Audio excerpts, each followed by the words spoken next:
I'm actually happy just to have a conversation because after I watched the PBS special, I then went and watched Ivory Tower, which is also the scathing, although Yeah.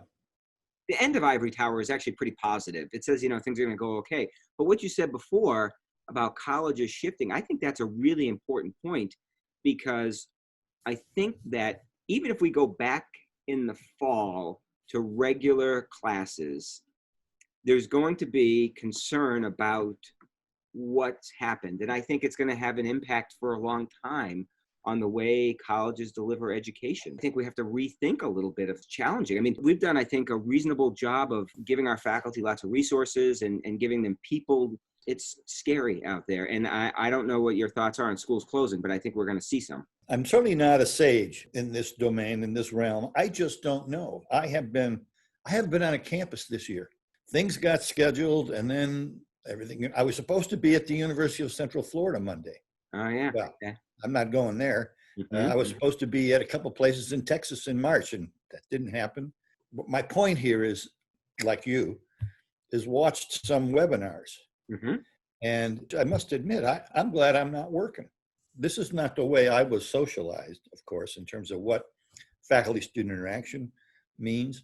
But there are some folks writing now who say this campus experience isn't going to go away. We were supposed to be in Florida, but things got squirrely there earlier than they got squirrely here. Every place is squirrely. Yeah. But I've been keeping tabs on what's going on here in Bloomington, where I spent 34 years. Yeah. And the narrative that's being developed and promulgated right now is we will be back to the full campus experience. Timeline not yet finalized. We're not going to go away. We're a residential campus, and we're going to fulfill that promise to our students as we have in the past. The Purdue president, Mitch Daniels, has said pretty much the same thing, and he came out of the chute really early. I don't worry about Indiana University or Purdue University. I worry about Springfield. I worry about the campuses that cost 2, 3, 4 times. And you mentioned Southern New Hampshire University. That and the community colleges, which by and large do yeoman-like work and have for decades, they're going to draw a lot of students away from places that have traditionally offered a pretty high quality undergraduate experience. Nobody can't find anybody who's talking about enhancing the quality of the undergraduate experience. Is anybody talking about that?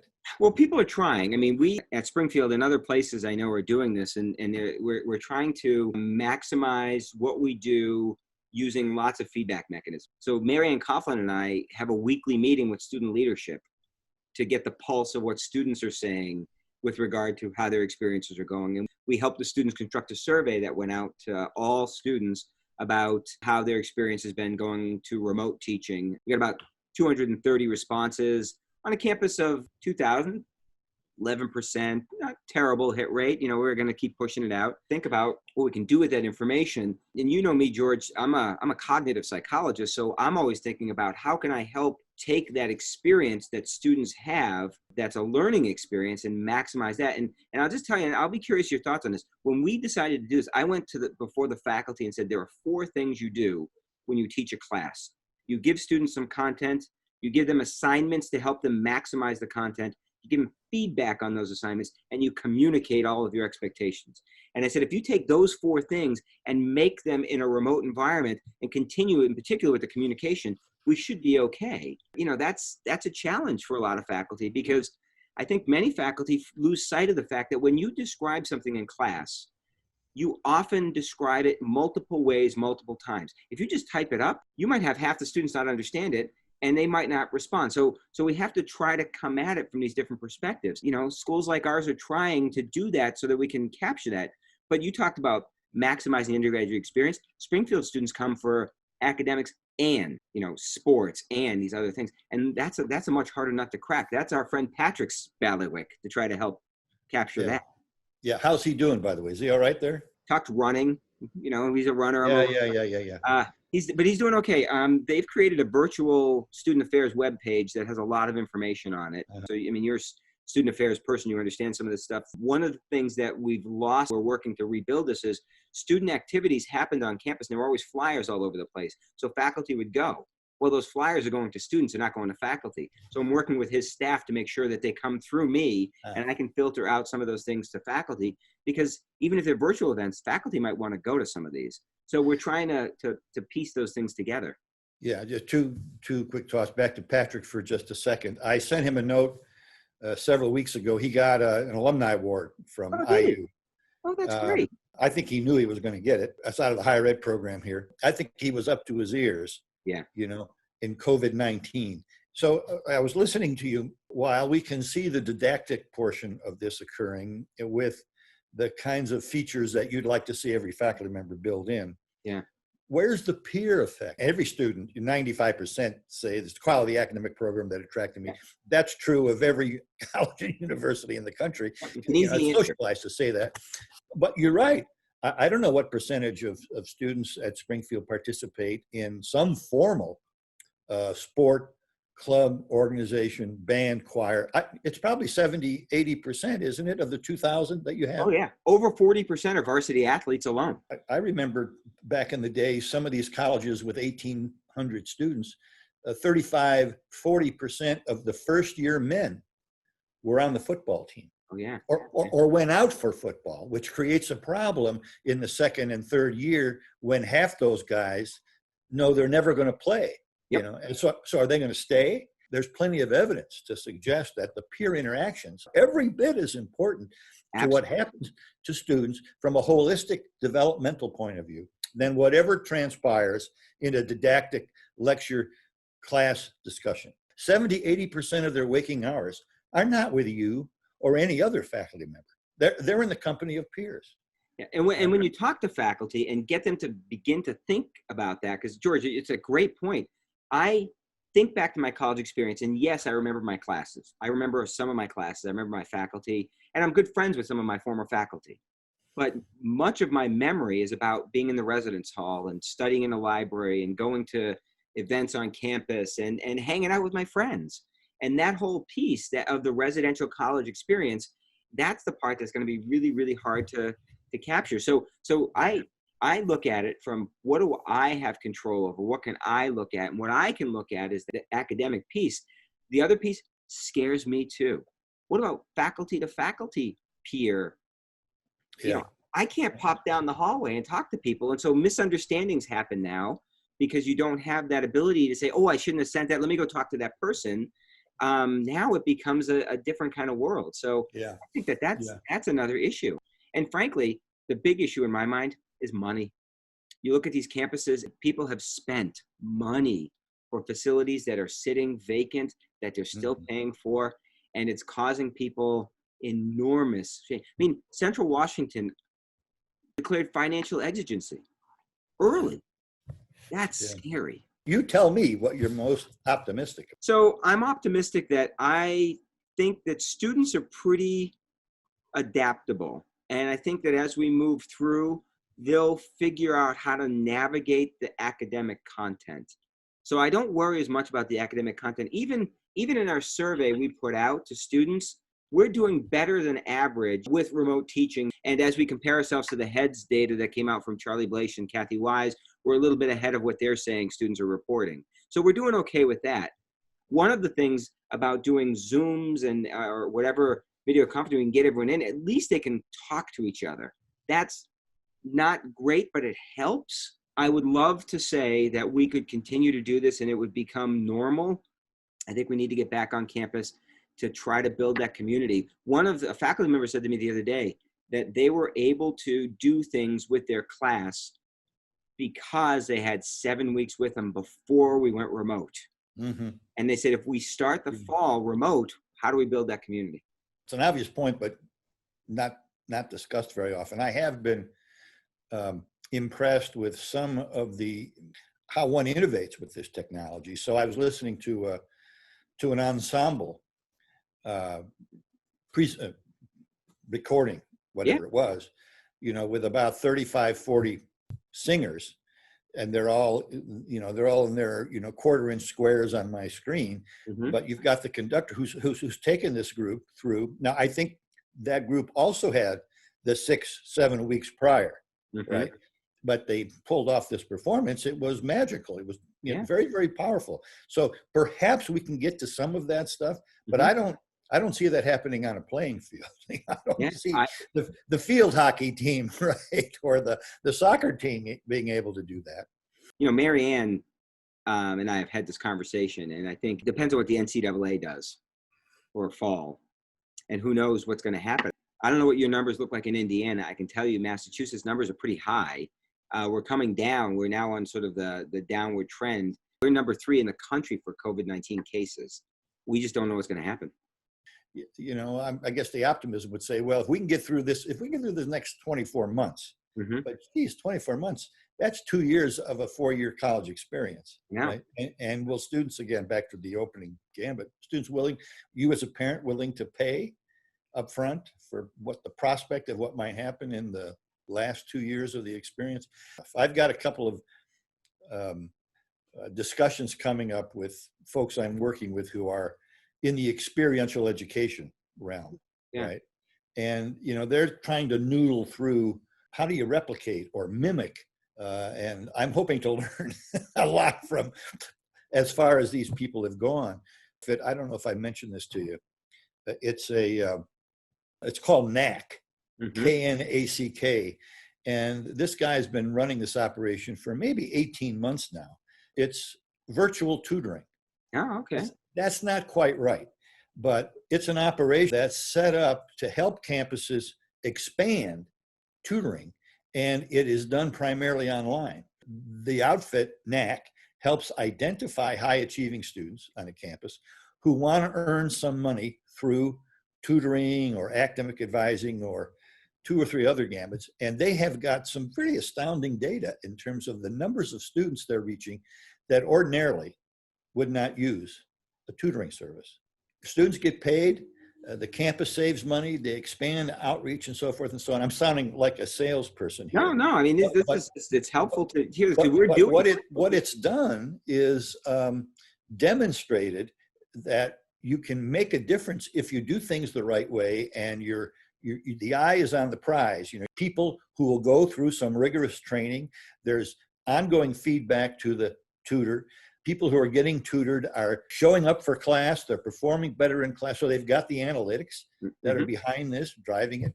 They've gotten recognition from Forbes magazine and Illumina Prize for Innovation, and they've tripled their business in the last year. And they're doing a lot of this stuff now for free in the COVID-19, vacuum. So they've got their head on straight. But it's an example, I guess, that you can find some ways probably to leverage technology in ways that not only do no harm, but actually can add some value perhaps to the college experience. And watching typical classrooms and thinking about all the experiences I've had in the classrooms. And I don't know if I shared with you when you were on campus, but I have a video of me teaching in 1992 when I was about a month into my teaching career. And so I saved that? I do. I have it. I have it digitally. It's terrible. Oh my gosh. I had a great mustache, though. I'm gonna say I had a good. But what's interesting as I watch this is that, and this is me not being a cognitive psychologist. This is me being a teacher at heart. Is there are things that you see happen that aren't easily identifiable that bring a class to life. I have been teaching for a long time, George, and I could tell you, I could look at my student evaluations. The one question that's consistent across all the institutions I've been to is overall, how do you rate this instructor? In the 28 years of teaching, that number is always right around the same level. So there's something I bring to the class that I don't quite know how to describe that seems to resonate with students in a way that leads them to feel like they had a really good experience. And that question, how much did you learn in this class? Those questions are always at the same level. So, but I don't know what that is. And that's the piece that I see sometimes in these classes where faculty are able to grab the students and pull them in. It's not scientific. It's not anything about my training, but there's something about a really skilled instructor and their ability to do that, I fear is harder to do in this environment. 2 qualities that probably fit your experience. One is authenticity. Mm-hmm. And the second phrase that I've borrowed from Art Chickering is cool passion, meaning kind of a deep abiding interest in both the subject matter, but also about the people with whom you're working, right? So this, this is not a hot-blooded kind of stomping around and raising your voice. And the authenticity part is, but they say, after 18 seconds of the first class meeting, students have decided whether they're going to like you or not. By the first couple of class hours, students have figured out whether you're real, approachable, authentic in terms of what you're trying to accomplish with them. And I think that's interesting because I know faculty who are really smart and are really skilled at crafting their words, and they don't connect with students. That's what's always driven me as an instructor to connect with students. And I love the terms you use, the authenticity, cool Passion. Cool passion. I like both of those because I think I've seen that, and I see it in different formats. I was talking to someone yesterday about two faculty members I've watched. One who is, when you talk to her outside of class, she's very sort of excitable and a little frenetic. And I walked into her class, and she just, within 30 seconds, had the students in the palm of her hand. And she just led them through this great material. Then I saw another instructor who seemed completely dispassionate, pushed back against people. Again, get in a class and you see this switch. Two very different people outside of class, but both have the same response. So that piece, that's the part I wrestle with, George, because I don't know how to describe that to faculty. I think that stuff matters. And so I'm going to steal your words. I'll give you credit for it. I'm going to steal your words because I think both of those matter a lot. Yeah. Well, you've used the word matter here now maybe 4 or 5 times in the last 30 seconds. And that reminds me of, it was Nancy Schlossberg back 25 years ago who talked about mattering. Matter. Oh, yeah. We have different phrases for that now. It's being student-centered. It's meeting students where they are. It's support, challenge and support, the old Nevitt Sanford stuff, but mattering, communicating that you as not just a learner, but as a human being are important in your own right. And it makes you important to me in our work here together, mattering. Yeah. There are a lot of pieces to this puzzle, but I don't think it's as much technical, right? Yeah. As it is being authentic and kind of inviting students, this notion of invitational education. I'm here to invite you into my mind and into the minds and great ideas that others have developed over time. And oh, by the way, this stuff can actually work for you in your life. It can matter to you if we do this together and you develop the kinds of dispositions that we kind of know are going to help you through your life course. Yeah, what's interesting, George, is as we're talking, I'm hearing these phrases and these terms that I've heard different parts of my career. And I had a conversation with a friend of mine about 2 years ago and made some kind of comment about where I was in my career. And he looked at me and smiled and said, "Chris, you realize you've been doing this for over 20 years. You're mid-career now." Because in my mind, I'm always an early career guy, But I'm 52 now. I've been doing this for a long time. It goes by very quickly. And a lot of those things you talked about are all things my generation of academics, we've grown up hearing these things, but the instantiation of those things varies across individuals and institutions. I mean, now we talk about nudging and all of this stuff, which is really another version of trying to help students recognize that they're valued in the class. Well, it depends how you nudge. Well, that's right. But you've heard things, but you heard them in ways that most of your colleagues, other disciplines, haven't heard. Yeah. They didn't matter, if you will, to them at different points in their career because their discipline and so forth and so on. You're fortunate in the sense that your discipline makes you more attuned to these kinds of phrases, behaviors, concepts. And the historian, the poet, the physicist, when their kid goes off to college, then they start hearing these things. But usually not until then. I mean, this is all really interesting. I really appreciate your comments, George, because as we, we're struggling with where we're going, and I had a couple of students email me saying that they had heard from faculty that we're going online in the fall at Springfield, and of course, I can tell you from direct knowledge, our president has made no such decisions at this point. We don't know what we're doing in the fall, but students are thinking about it and faculty are thinking about it. And so, I need to, from my position, think about what I can do to help faculty in some kind of iterative process if it does come to fruition You read Inside Higher Ed, you saw the 15 scenarios that exist out there that they put about what could happen in the fall. We need to be prepared for all of them, depending on what we're going to do. You know, we're not talking about online learning. We're talking about remote learning. Yep. That is, there ought to be a lot of other things going on than simply getting into a Zoom experience or seeing the lecture, listening to it, watching it asynchronously, and then trying to figure out what in the world you do with it by yourself. Most students don't learn well on their own. Yeah. They need guidance, they need structure. I'm talking specifically now about the 18-year-old, but it's true. Yeah. If you're learning something new at 45, you still need some structure. You're better off probably. You can probably use some of the stuff you've used in the past to help you get through it, make sense of it, and so forth and so on. But we all need structure. We all need feedback, and it's better in real time than it is, in my mind anyway. And that's the beauty of performing chorales and actors on stage and on the football field, and so that feedback is just immediate. Yep. And you probably heard me say this when I was with you. It's in the company of peers, and if you don't improve your performance at that moment, everybody suffers. Yep. Right. Yep.